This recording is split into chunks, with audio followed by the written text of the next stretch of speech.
Hi guys! Ayan, hapunan natin guys ngayong gabi ay ulam natin ay sardinas with itlog, then kanin. The best talaga yan guys, ang sardinas tsaka itlog. Hindi talaga yan mawawala sa ating mga Bisayang dako.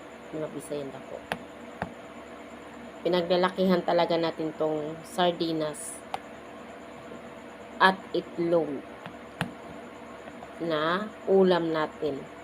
Ito yung nakasanayan natin guys na ulam. Sardinas with itlog.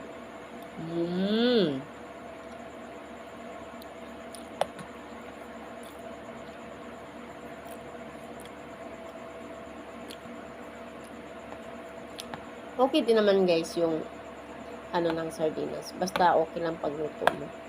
Masarap naman.